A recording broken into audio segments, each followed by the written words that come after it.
কাতার ইরানের চেয়েও বেশি বিপজ্জনক এমন বিস্ফোরক মন্তব্য করে মধ্যপ্রাচ্যের রাজনীতিতে নতুন করে তীব্র বিতর্কের জন্ম দিয়েছেন ইসরায়েলের সাবেক প্রধানমন্ত্রী নাফতালি বেনেট। ইসরায়েলের চ্যানেল 12-কে দেওয়া সাক্ষাৎকারে তিনি দাবি করেন, পুনরায় ক্ষমতায় ফিরতে পারলে তিনি কাতারকে আনুষ্ঠানিকভাবে শত্রু রাষ্ট্র হিসেবে ঘোষণা করবেন। তার মতে, এখন পর্যন্ত কাতারকে শত্রু রাষ্ট্র ঘোষণা না করা ইসরায়েলের একটি অমার্জনীয় ভুল। বেনেটের অভিযোগ, ইরান প্রকাশ্যে ইসরায়েলি বিরোধী অবস্থান নিলেও কাতার পরোক্ষভাবে আরও ভয়াবহ হুমকি তৈরি করেছে। 2023 সালে 7 অক্টোবর হামলায় অংশ নেওয়া হামাসের নোখবা ইউনিটকে কাতার অর্থায়ন করেছে বলে দাবি করেন তিনি। যদিও এর পক্ষে তিনি কোনো প্রমাণ উপস্থাপন করেননি এবং কাতার দীর্ঘদিন ধরে এই অভিযোগকে জোরালোভাবে অস্বীকার করে আসছে।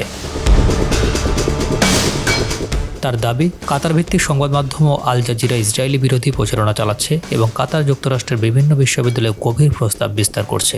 এমনকি কাতারের প্রভাব সরাসরি ইসরায়েলের প্রধানমন্ত্রী কার্যালয় পর্যন্ত পৌঁছে গেছে বলে অভিযোগ করেছেন তিনি। বেনেটের ভাষ্য অনুযায়ী কাতার পর্দার আড়ালে একে ইসরায়েলের ভেতর থেকে দুর্বল করার চেষ্টা চালাচ্ছে। এদিকে কাতারের পক্ষ থেকে এ বিষয়ে তাৎক্ষণিক কোনো প্রতিক্রিয়া জানানো না হলেও দোহা এর আগে হামাসকে অর্থায়ন ও সন্ত্রাসবাদের সহায়তার সমস্ত অভিযোগ দৃঢ়ভাবে প্রত্যাখ্যান করেছে। তাদের স্পষ্ট দাবি, আন্তর্জাতিক অংশীদারদের সঙ্গে সমন্বয় করে তারা গাজায় মানবিক সহায়তা ও মধ্যস্থতাকারীর ভূমিকা পালন করে আসছে।